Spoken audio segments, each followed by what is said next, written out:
Assalamualaikum warahmatullahi wabarakatuh. Salam sejahtera kepada seluruh rakyat Malaysia.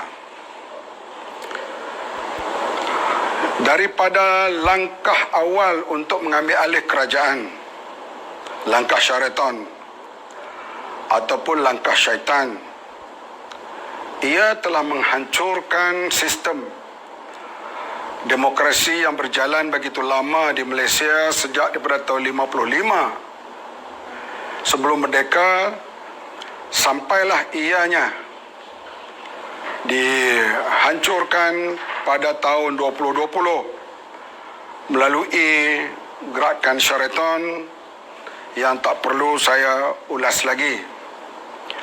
Kerajaan itu dibentuk dengan sokongan ahli-ahli parlimen yang bersedia bersama dengan Tan Sri Mahyudin Yassin untuk menjatuhkan kerajaan yang dikatakan didalangi oleh DAP.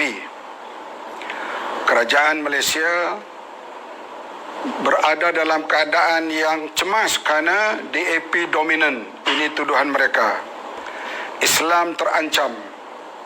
Kedudukan orang Melayu terancam.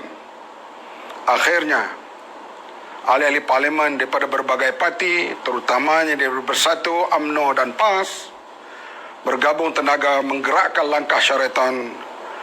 Lalu, kerajaan diambil alih daripada parti yang mendapat sokongan pada pilihan raya Mei 2018. Kita lihat masalah yang paling besar dihadapi oleh negara ialah masalah COVID-19. Sehinggalah Tan Sri Mahyudin Yassin menasihati Yang di-Pertuan Agong melalui keputusan kabinet, katanya supaya Malaysia darurat diisytiharkan di Malaysia, di antaranya untuk menangani COVID. Ini yang dilaungkan kepada rakyat. Saya pada waktu itu menyatakan bukan untuk hadapi COVID atau ekonomi, tapi untuk menyelamatkan Tan Sri Mahyudin Yassin yang dilihat menghilang sokongan majoriti. Dijangka kalau berlaku sidang parlimen, maka kemungkinan besar beliau hilang majoriti. Oleh itu, untuk menyelamatkan keadaan beliau, darurat diisytiharkan. Masa mula darurat yang disiarkan pada 19 Januari, jumlah kes COVID pada waktu itu lebih kurang 170,000. Jumlah kematian 500 orang. Jumlah kes harian lebih kurang 2,000. Kita lihat, hari ini saya bercakap kerana besok kita akan menyambut jangkitan COVID dengan perasaan sedih dan duka akan melebihi 1 juta. Bayangkan rakyat Malaysia yang berjumlah lebih kurang 33 juta, 1 juta dijangkiti positif. Dan hari ini, kes harian menjangkau 15,000. Sudah lebih 1 minggu jangkitan melebihi 10,000 orang sehari. Dan hari ini 15,000. Kematian sudah 7,800. Lebih kurang. Maka kita dapati darurat gagal untuk menghadapi COVID. Saya merayu kepada Tan Sri Mahyudin Yassin, kamu tidak mempunyai kuasa pengarahan, terutama kepada menteri-menteri, kerana kamu diselubungi dengan soal angka cukup untuk menyelamatkan kamu di parlimen. Tan Sri, akuilah kegagalan kamu. Kabinet kamu tidak sepakat. Bahkan kita lihat, saya menyebut daripada awal hari itu, kalau darurat tidak disiharkan, masih ada badan yang boleh digerakkan, iaitu National Disaster Management Agency, Agensi Pengurusan Bencana Negara.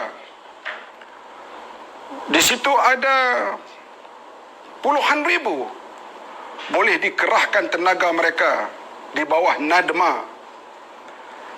Ianya sama ada pasukan polis, tentera, APMM, bomba dan sebagainya boleh dikerahkan. Menteri di Jabatan Perdana Menteri yang menjaga hal ehwal NADMA ini merungut. Ia tidak dipanggil dalam mesyuarat MKN. Saya letak di sini Tan Sri Mahyudin, seorang Perdana Menteri yang gagal untuk mengawal menteri-menteri dan agensi kerajaan. Kita lihat pula rakyat sudah hilang sabar. Kita tak tahan melihat setiap hari netizen memaki hamun polis, memaki hamun menteri-menteri. Sedangkan kita tahu polis menjalankan tugas mengikut apa yang diarahkan kepada mereka dan ada SOP mereka yang mereka ditaklimatkan. Adakah pihak Kementerian Dalam Negeri tidak memberi taklimat yang cukup kepada pasukan polis ataupun pasukan pembantu frontliner yang menyebabkan keadaan berlaku begitu pincang? Kita lihat golongan kayangan atau orang atasan yang telah dikenakan tindakan ataupun memohon maaf kerana melanggar SOP, seperti Tan Sri Anwar Musa, Datuk Muzaffar Mohamad, Timbalan Menteri Kesihatan, Timbalan Speaker, MB Kedah, Exco Perak, Saudara Ridwan dan banyak lagi, menyebabkan rakyat merasakan bahawa ada dua kluster di sini, kluster kayangan dan rakyat biasa. Rungutan daripada rakyat bertambah-tambah. Yang mengherankan saya, yang agak berkecimpung lama dalam politik pembangkang dan pemerintah 22 bulan, keberanian anak-anak muda, terutama di kalangan wanita, yang membuat TikTok menyerang pegawai-pegawai kerajaan, menyerang pasukan keselamatan, menyerang menteri-menteri. Ini suasana tidak baik kepada negara. Oleh itu, Tan Sri Mahyudin Yassin, kamu telah gagal, akuilah. Selamatkanlah rakyat Malaysia.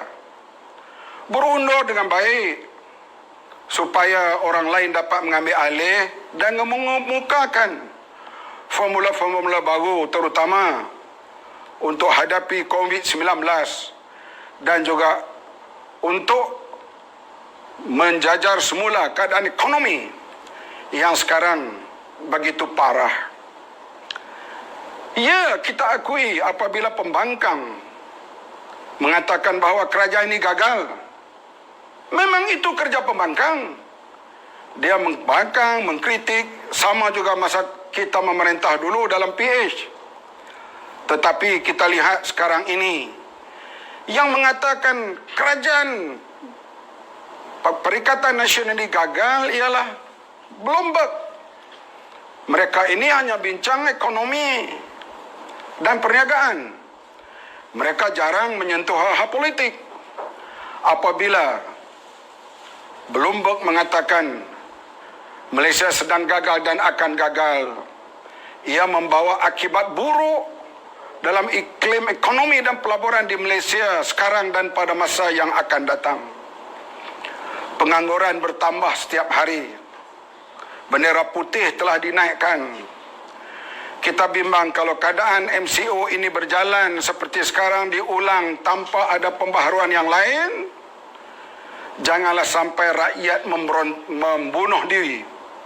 Janganlah sampai ada rompakan besar-besaran untuk mencari sesuap nasi. Bunuh diri sudah berlaku sekarang ini. Rakyat semakin gelisah. Orang yang solat ditangkap dan dibawa ke balai polis. Tak apalah kalau itu undang-undangnya. Kenapa ianya tidak hanya diberi amaran ataupun diminta bersurai selepas mereka menunaikan solat? Semua orang bercakap sekarang.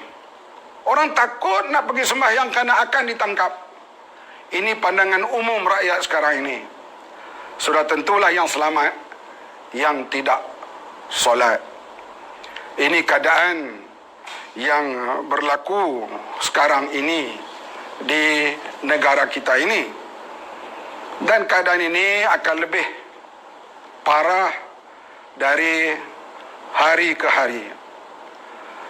Kematian sekarang ini amat mengerikan, dan juga walaupun ada pandangan-pandangan profesional yang mengatakan ada jenis ubat yang lain boleh digunakan untuk menghadapi COVID ini, tetapi kerajaan masih menetapkan hanya melalui vaksin yang disediakan oleh kerajaan.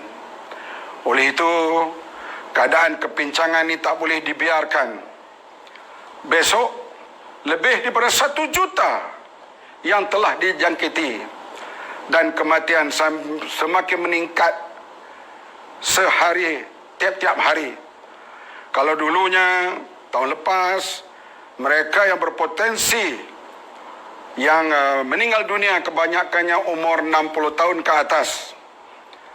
Minggu ini tak kira umur, di kalangan anak-anak muda yang dijangkiti juga telah meninggal dunia. Carilah ikhtiar yang terbaik. Salah satu ikhtiar yang terbaik ialah Perdana Menteri kena letak jawatan akui kegagalan. Biarlah orang lain pula mengambil alih dan mengemukakan formula baru untuk hadapi COVID ini. Dan keadaan ekonomi, anak-anak muda yang hilang pekerjaan, mahasiswa yang graduate yang belum mendapat pekerjaan, sektor upah semakin menurun sekarang ini, bukan lagi seperti sebelum COVID ini. Kita faham masalah susah untuk create pekerjaan di waktu ini, kita faham. Ianya berlaku kepada hampir negara-negara lain di dunia ini. Tapi mereka tunjukkan program pemulihan. Sekarang ini program pemulihan kita tidak nampak. Hanya mereka janjikan apabila bawah daripada 4,000 satu hari barulah perubahan boleh dibuat. Bukan berlaku penurunan, bahkan berlaku peningkatan setiap hari. Amat mencemaskan jangkitan COVID-19 ini sekarang ini, dan angka kematian setiap hari boleh dikatakan melebihi 100. Bahkan telah mencapai 200 dan lebih daripada 200. Dalam penduduk Malaysia lebih kurang 33 juta, kita berada dalam top 5 jangkitan COVID di dunia sekarang ini. Tan Sri Mahyudin, sayangilah rakyat Malaysia. Sayangilah kita semua. Berundurlah dengan baik. Akui kegagalan. Biar orang lain mengambil alih. Dan lihat, kalau orang itu juga yang mengambil itu gagal, kita akan melihat pula pada waktu itu apa reaksi dan tindakan rakyat netizen untuk melihat kejayaan atau kegagalan di bawah Perdana Menteri baru. Sekian, terima kasih.